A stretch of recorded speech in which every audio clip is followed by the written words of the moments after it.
Hello friends, my name is Pooja Yogi और आप देख रहे हो पूजा फिजिक्स चैनल। मैं पहले आप लोगों को बीएससी सेकेंड ईयर का यूनिट नंबर 3 स्टार्ट कर रही हूँ। यूनिट नंबर 3 में कुछ बातें अपन ने कर ली थी, जैसे क्लासिकल स्टैटिक्स इसको बोलते हैं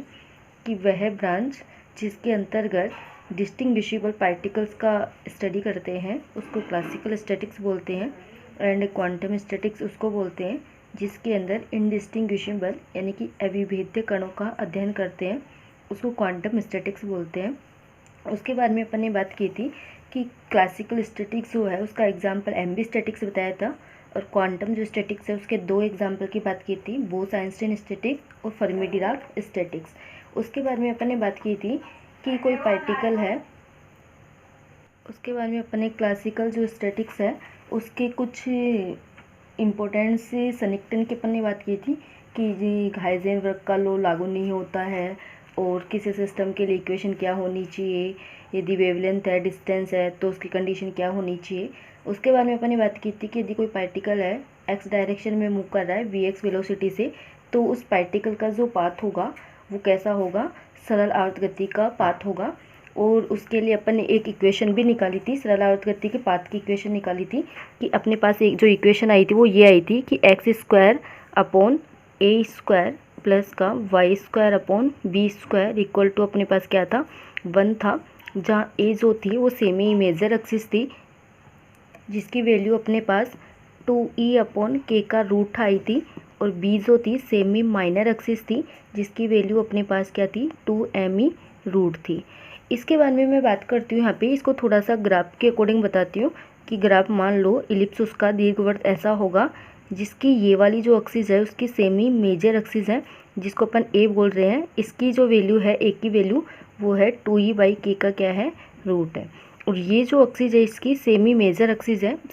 माइनर एक्सिस है जिसकी वैल्यू अपने पास क्या है, बी इक्वल क्या लिख सकते हैं अपन, 2me का रूट ले सकते हैं। इसके बाद में बात करते हैं कि ये जो इलिप्स निकला है अपने पास में, ये जो दीर्घवृत्त है, दीर्घवृत्त जो है उसका एरिया कैसे निकालते हैं तो उसकी बात कर लेते हैं। दीर्घवृत्त का क्षेत्रफल, हेडिंग डालनी है अपने को, दीर्घवृत्त का क्षेत्रफल। तो इसमें अपन बात करें कि एरिया जो है ए से डिनोट कर देती हूँ, जो इलिप्स होता है उसका एरिया होता है पाई ए बी होता है, ए की वैल्यू भी है अपने पास में और बी की वैल्यू भी है, तो ए इक्वल टू हो जाएगा मेरे पास पाई, ए की वैल्यू पुट कर देती हूँ 2e/k का रूट हो जाएगा, और बी की वैल्यू है मेरे पास 2me का रूट हो जाएगा। इसके बाद में इसको थोड़ा सा हल कर लेते हैं, सोल्व कर लेते हैं, तो पाई हो जाएगा और √2 और √2 तो 2 हो गया और e हो गया, और नीचे मेरे पास हो गया k का क्या हो गया, या m/ क्या लिख देती हूँ, k रख देती हूँ। अपन क्या जानते हैं कि ये जो पार्टिकल था vx वेलोसिटी से मूव कर रहा था, तो उस पार्टिकल की यदि वो SHM मोशन कर रहा है तो ओमेगा नोट इक्वल टू क्या है, k/, क्या होता है, m का क्या होता है, m/, मैं लिख सकती हूँ उस कंडीशन में k/m का क्या होता है, रूट होता है। तो यहाँ पे मैं k/m की जगह ओमेगा नोट रख सकती हूँ, यानी कि a इक्वल टू हो जाएगा मेरे पास पाई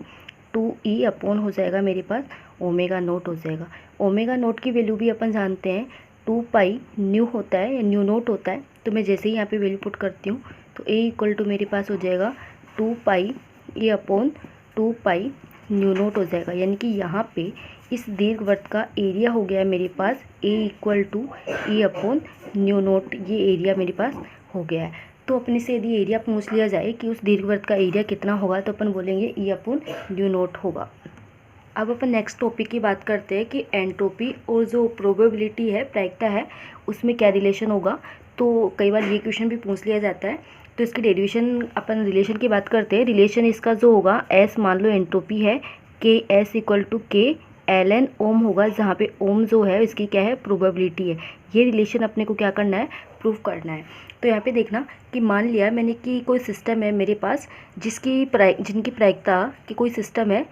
जो, या दो सिस्टम की बात कर लेती हूँ कि मेरे पास मान लो दो सिस्टम है, उनकी जो प्रोबेबिलिटी है मैंने मान ली कि माना कोई सिस्टम है, माना कोई दो निकाय है मेरे पास, दो निकाय है या दो सिस्टम है, कोई दो निकाय है जिनकी प्रायिकता प्रोबेबिलिटी में मान लेती हूँ, प्रोबेबिलिटी ओम 1 एंड ओम 2 है। तो मेरे पास जो टोटल प्रोबेबिलिटी हो जाएगी, प्रोबेबिलिटी हमेशा क्या होती है, मल्टीप्लिकेशन होती है, तो ओम इक्वल टू ओम 1 और ओम 2 हो जाएगा।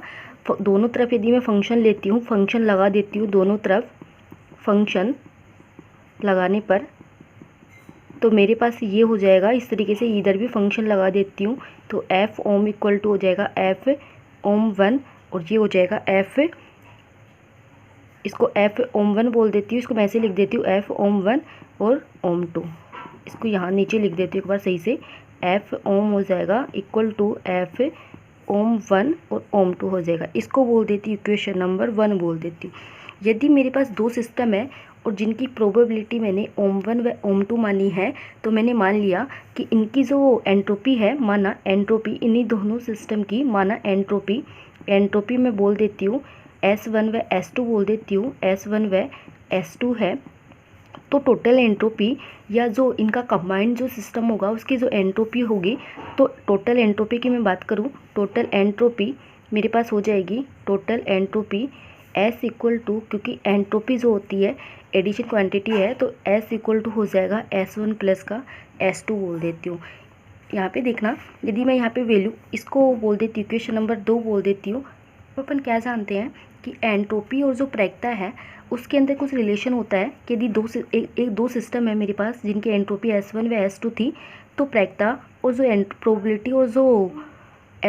प्रोबेबिलिटी और एंट्रोपी जो है उसमें रिलेशन होता है। या मैं बात करूँ दोनों सिस्टम की एंट्रोपी हो जाएगी S1, फर्स्ट सिस्टम की S1 बोल देती हूँ, एफ ऑफ ओम 1 मान लेती हूँ, और S2 इक्वल टू मान लेती हूँ एफ ऑफ ओम 2 मान लेती हूँ। इसको बोल देती हूँ इक्वेशन नंबर 3 बोल देती हूँ। इक्वेशन 3 को इक्वेशन 2 में पुट कर देती हूँ, इक्वेशन 3 को इक्वेशन 2 में पुट करने पर तो मेरे पास इक्वेशन 2 हो जाएगी, S इक्वल टू हो जाएगा एफ ओम 1 हो जाएगा और प्लस का कितना हो जाएगा एफ ओम 2 हो जाएगा। और एफ ये S इक्वल है, तो मैं इसको क्या बोल सकती हूँ, टोटल एंट्रोपी क्या बोल सकती हूँ, एफ ओम का फंक्शन बोल सकती हूँ, क्योंकि यदि S1 फर्स्ट सिस्टम की एंट्रोपी का फंक्शन ओम 1 था, सेकेंड सिस्टम की एंट्रोपी का फंक्शन ओम 2 था, तो टोटल एंट्रोपी का क्या हो जाएगा, एफ ओम हो जाएगा। इसको बोल देती हूँ इक्वेशन नंबर मैं 4 बोल देती हूँ। इक्वेशन 1 एंड 4 की मैं कंपेयर करती हूँ, इक्वेशन 1 एंड 4 की कंपेयर करने पर, यदि मैं तुलना की जाए यहाँ पे कंपेयर करने पर, यदि मैं कंपेयर करती हूँ तो मैं इक्वेशन 1 व 4 को क्या लिख सकती हूँ, कंबाइंड रूप से F ohm 1 ohm 2 equal to हो जाएगा मेरे पास एफ ओम 1 प्लस का एफ ओम 2 हो जाएगा मेरे पास। इसको मैं बोल देती हूँ इक्वेशन नंबर 5 बोल देती हूँ। अब देखना, इक्वेशन 5 का ओम 1 के सापेक्ष ओम 2 को कांस्टेंट रखते हुए डिफरेंशियल कर देते हैं, अवकलन कर देते हैं। इक्वेशन 5 का ओम 1 के सापेक्ष ओम 2 को कांस्टेंट रखते हुए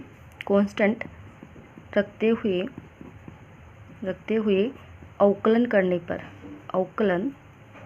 करने पर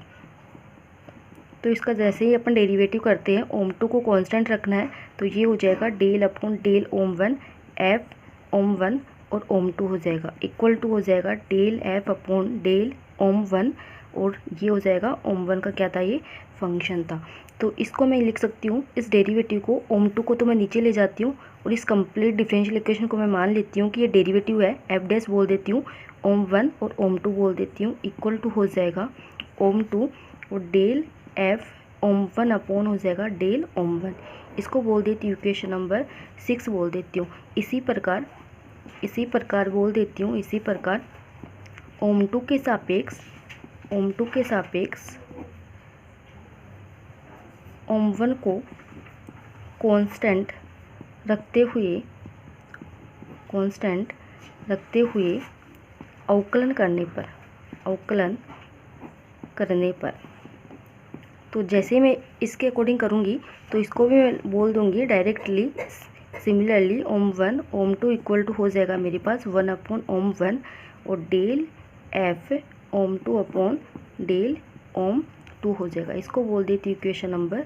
7 बोल देती हूँ। तो यहाँ पे देखना, यहाँ से मेरे पास इक्वेशन नंबर 6 और 7 क्या है, इसकी LHS टर्म इक्वल है, तो इस इक्वेशन को मैं लिख सकती हूँ उस कंडीशन में 1 upon ohm 1 del F ohm 2 upon del ohm 2 equal to हो जाएगा 1 अपॉन ओम 2